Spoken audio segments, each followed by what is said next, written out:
Pemirsa, kasus dugaan salah tangkap pelaku pembacokan dengan 4 terpidana remaja usia 15 dan 16 tahun dibawa hingga ke Komisi 3 DPR Republik Indonesia. Dalam rapat Komisi 3 terungkap para tersangka anak berhadapan dengan hukum tidak didampingi orang tuanya saat diperiksa.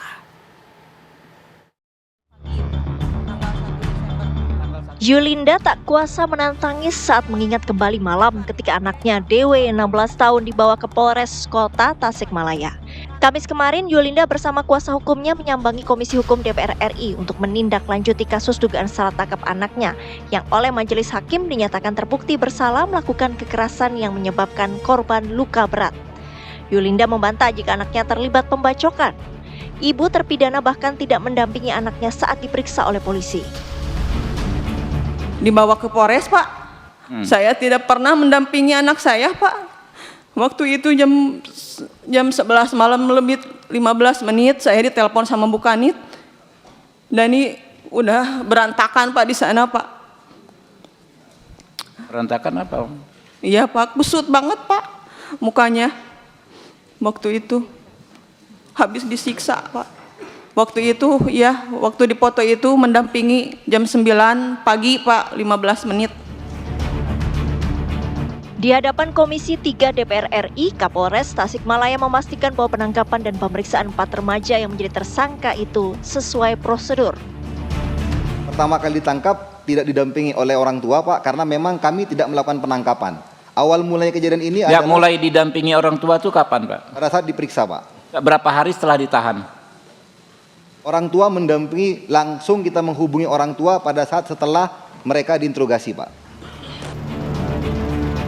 Sebelumnya, Pengadilan Negeri Tasikmalaya menjatuhkan vonis hukuman 1 tahun 8 bulan penjara kepada 4 terpidana kasus pembacokan di Jalan Mayor SL Tobing, Kota Tasikmalaya, Jawa Barat. Proses hukum sempat diwarnai polemik setelah muncul dugaan salah tangkap terhadap para terpidana. Kendati demikian, vonis pengadilan memastikan bahwa bukti-bukti yang diajukan dalam persidangan cukup untuk menjerat para terpidana. Akhirnya majelis hakim pemeriksa perkara menjatuhkan putusan satu, ya, menyatakan anak-anak tadi itu, ya, terbukti secara sah dan meyakinkan bersalah melakukan tindak pidana melakukan kekerasan menyebabkan luka berat sebagaimana dakwaan primer penuntut umum. Yang kedua, menjatuhkan pidana oleh karena itu dengan pidana penjara masing-masing selama 1 tahun dan 8 bulan.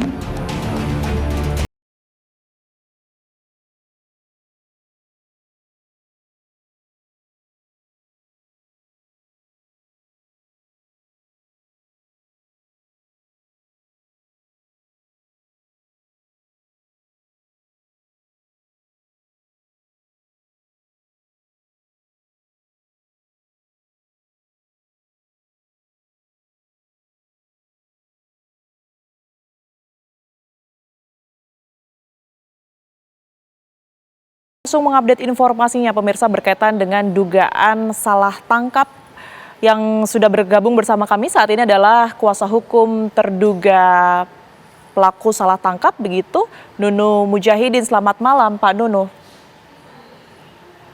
Selamat malam, Mbak Tiara. Baik, Pak Nunu, saat ini vonis sudah dijatuhkan begitu ya, 1 tahun 8 bulan, tetapi ada dugaan salah tangkap di sini. Nah, apa bukti-bukti dari dugaan tersebut, Pak Nunu, yang Anda miliki? Kita sudah mengajukan 9 saksi alibi persidangan kemarin, cuman oleh majelis hakim tidak dipertimbangkan dengan alasan tidak ada bukti lain selain keterangan saksi-saksi yang kita ajukan di persidangan, Mbak Tiara. Bisa dijelaskan sebenarnya dugaan ini muncul dari mana, Pak Nunu? Bisa Anda rinci lagi apa yang kemudian ini menguatkan bahwa betul keempat anak ini adalah korban salah tangkap? Ya, kalau lihat dari keterangan saksi-saksi yang kita ajukan, itu mereka kejadian, Mbak Tiara. Jadi mereka itu tersebar di beberapa tempat yang mereka juga tidak saling mengenal satu sama lain, Mbak. Dari 4 orang ini hanya 2 orang mengenal yang 2 hanya mengenal yang 2. Jadi keempat anak ini tidak saling mengenal. Kemudian kita mengajukan saksi alibi 9 orang dan semuanya menyatakan bahwa anak-anak ini tidak berada di lokasi kejadian pada saat kejadian perkara pengeroyokan itu. Begitu Mbak Tiara. Baik, lantas tanggapan Anda berkaitan dengan vonis 1 tahun 8 bulan ini seperti apa, Pak Nunu? Ya, kita ajukan upaya hukum. Tadi siang saya sudah menyampaikan memori banding ke Pengadilan Negeri untuk disampaikan ke Pengadilan Tinggi Bandung.